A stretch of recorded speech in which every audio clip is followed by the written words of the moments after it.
జై శ్రీరామ్. నమస్కారం అండి. 2026 నూతన ఆంగ్ల సంవత్సరాది వృషభ రాశి వాళ్ళ సంవత్సర ఫలితాలు ఎలా ఉన్నాయో తెలుసుకుంటూ వెళ్తాం. ముఖ్యంగా ఈ సంవత్సర ఫలితాలు అనేది దీర్ఘకాలికంగా సంవత్సర పొడవునా కూడా ఒకే రాశిలో సంచారం చేసే ఈ శని, గురు, రాహు, కేతు ఈ 4 గ్రహాల ఆధారాన్ని బట్టి ఈ సంవత్సరం ఈ రాశి వాళ్ళకి ఇలా ఉండబోతుందని చెప్పుకోవడం జరుగుతుంది.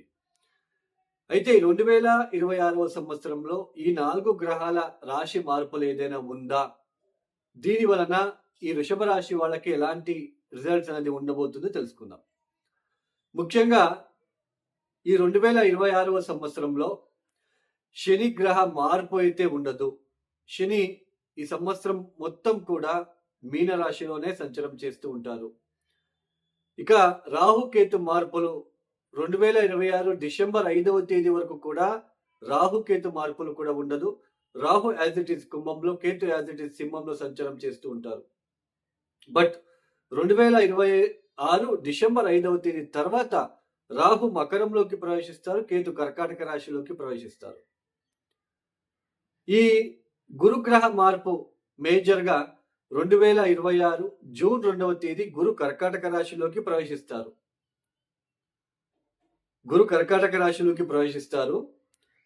యాక్చువల్లీ గురు ఒక రాశిలో సంవత్సరం ఉండాలి. అలాంటిది 2026 జూన్ 2వ తేదీ వచ్చి కర్కాటక రాశిలోకి ప్రవేశం చేసి 2026 అక్టోబర్ 31వ తేదీ కర్కాటక రాశిని వదిలిపెట్టి సింహంలోకి వచ్చేస్తారు అతిచార మార్గంలో.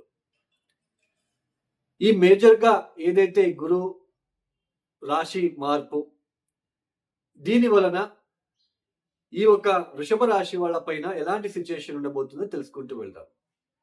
ముఖ్యంగా ఈ శని గ్రహ సంచారం మనం చూసుకున్నట్లయితే ఒకసారి శని లాభస్థానంలో సంచారం చేస్తూ ఉన్నారు. దశమాధిపతి నవమాధిపతి అయిన శని లాభస్థానంలో ఉంటున్నారు.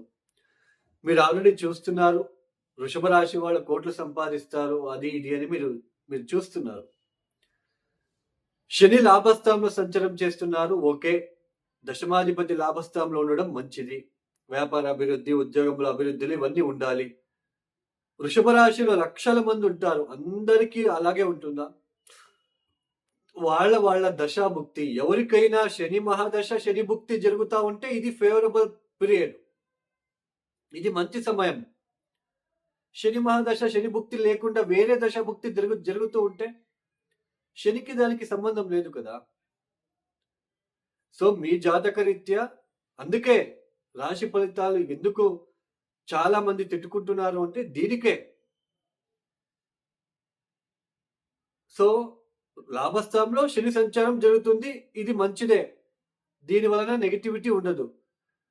బట్ ఎవరికి ఈ ఏదైతే లాభస్థాన సంచారం ఉంటుందో ఎవరికి ఎక్కువ ఇంపాక్ట్ చూపిస్తుంది, పాజిటివ్ ఇంపాక్ట్ అంటే ఎవరికి అయితే శని మహాదశ గనక లేదా శని భుక్తి గనక జరుగుతూ ఉంటే వాళ్ళకి ఎక్కువ పాజిటివ్ ఇంపాక్ట్ ఉండబోతుంది. అందులోనే అష్టకర్క బిందులు చాలా ఇంపార్టెంట్. ఇప్పుడు మీనరాశి లాభస్థానంలోకి శని వచ్చారు, మీ జాతక రీత్యా శని మీనరాశిలో అష్టకర్క బిందులు ఎన్ని ఇచ్చారో చూసుకోవాలి. 0, 1, 2, 3 కనుక ఇచ్చి ఉంటే యావరేజ్గా ఉంటుంది. అదే 4, 5, 6 కనుక ఇచ్చి ఉంటే ఎక్స్ట్రాడినరీ, చాలా బాగుంటుంది అని అర్థం.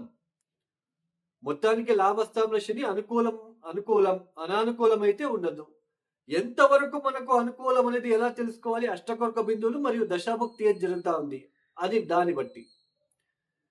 ఇక దశమ స్థానంలో రాహు, చతుర్థ స్థానంలో కేతు.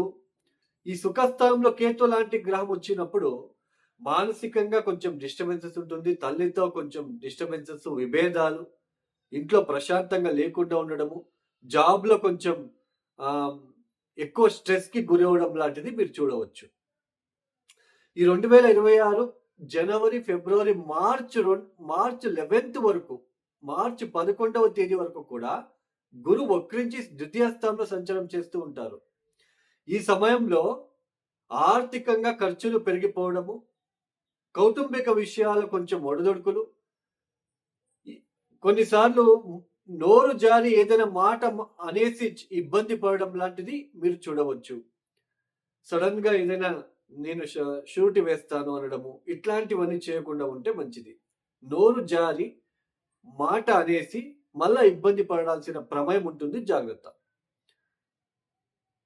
పెళ్లి అయిన వాళ్ళకి కూడా కొంచెం డిస్టర్బెన్సెస్ అనేది కనిపించడానికి ఆస్కారం ఉంటుంది. ద్వితీయ స్థానంలో గురువు వక్రించాడు కాబట్టి. అదే ఈ మార్చ్ 11th తర్వాత గురువు వక్రత్యాగం చేసిన తర్వాత కొంచెం మళ్ళీ జూన్ 2వ తేదీ వరకు ఆదాయంలో అభివృద్ధి, కొంచెం డిస్టర్బెన్సెస్ తగ్గడము, మీ మాటకి విలువ పెరగడము, మంచి మంచి భోజనాలు చేసుకోవడము ఇలాంటివన్నీ మీరు చూడవచ్చు. జూన్ 2వ తేదీ తర్వాత అక్టోబర్ 31వ తేదీ తృతీయ స్థానంలో సంచారం చేస్తూ ఉంటారు. కొంచెం ఎఫర్ట్ ఎక్కువ పెట్టాలి, కమ్యూనికేషన్ ఎక్కువ చేయాలి. ఒక విషయం పైన ఎక్కువ సార్లు మీరు కమ్యూనికేషన్ చేయవలసిన ప్రమేయం ఏర్పడుతూ ఉంటుంది. ఫర్ ఎగ్జాంపుల్ టీచర్స్ ఒకసారి బోర్డు మీద ఎక్స్ప్లెయిన్ చేస్తే అర్థం కాదు, మళ్ళీ మళ్ళీ అడుగుతుంటారు. మీరు మళ్ళీ మళ్ళీ చెప్పవలసిన ప్రమేయం ఏర్పడుతూ ఉంటుంది. అంటే ఎక్కువ సార్లు కమ్యూనికేషన్ చేయాలి, మిమ్మల్ని మీరు కమ్యూనికేట్ చేసుకోవాలి. సెల్ఫ్ ఎఫర్ట్ కూడా ఎక్కువ పెట్టాల్సిన ప్రమేయం ఉంటుంది. ఎక్కువ జర్నీస్ చేయాల్సిన ప్రమేయం ఏర్పడుతూ ఉంటుంది. June, July, August, September, October వరకు. ఇది సోదరులు అంటే మీ చెల్లి, తమ్ముడు వీళ్ళకంతా వాళ్ళకి బాగా కలిసి వచ్చే సమయము. విద్యార్థులు కూడా చదువుల పట్ల కొంచెం డిస్టర్బెన్సెస్ గా ఫీల్ అవుతూ ఉంటారు. ఏకాగ్రత లేకుండా ఉండడం లాంటిది చూడవచ్చు. అయితే కొంచెం ఆర్థిక విషయాల్లో ఇబ్బందులు ఏమి ఉండదు. ఓకే, పర్లేదని అనిపిస్తూ ఉంటుంది, పర్లేదు. బట్ ఈ ఎక్కువ కమ్యూనికేషన్ చేయాలి, ఎక్కువ మీరు కష్టపడాలి, సెల్ఫ్ ఎఫర్ట్ ఎక్కువ పెట్టాలి. తర్వాత అక్టోబర్ 31వ తేదీ తర్వాత చతుర్థానికి వచ్చేస్తాడు. అప్పటి నుంచి మళ్ళీ అక్టోబర్ 31వ తేదీ తర్వాత నవంబర్, డిసెంబర్ కొంచెం ఎక్కువ జాబ్లో స్ట్రెస్కి గురి అవ్వడము, ఇంట్లో లేకుండా కొంచెం ఎక్కువ తిరగాల్సిన ప్రమేయం ఏర్పడుతూ ఉంటుంది. ఇంట్లో వస్తే ఆఫీస్ గుర్తు రావడము, ఎందుకైనా వచ్చానో ఇంటికి వెళ్ళడము, ఆఫీస్లో ఉంటే ఇంటికి వెళ్దాం అనిపించడము, ఇలాంటి మానసిక వేదనలు కనిపించడానికి ఆస్కారాలు ఉంటాయి. మొత్తానికి వృషభ రాశి వాళ్ళకి ఇలాంటి సిచ్యుయేషన్ ఉండబోతుంది. ఈ వృషభ రాశి వాళ్ళు తప్పనిసరిగా మీరు చేసుకోవాల్సిందల్లా ప్రతిరోజు విష్ణు సహస్రనామం వినడానికి ప్రయత్నం చేయండి. దీని పాజిటివ్ ఇంపాక్ట్ మీరు చూస్తారు ప్రతిరోజు మార్నింగ్ వింటే. అలానే ఏ పనికి వెళ్ళినా గణపతి ఆరాధన చేసి వెళ్ళండి. ఇక ఎవరైతే వీడియో చూస్తున్నారో లైక్ చేయండి, షేర్ చేయండి, సబ్స్క్రైబ్ చేసుకోండి. అలానే ఎవరికైనా ఆస్ట్రాలజీ కన్సల్టేషన్ కావాలనుకుంటే డిస్ప్లే అవుతున్న నంబర్కి నేరుగా కాల్ చేయండి. ఇక సర్వే జనం సుఖినో భవంతు. ధన్యవాదములు. జై శ్రీరామ్.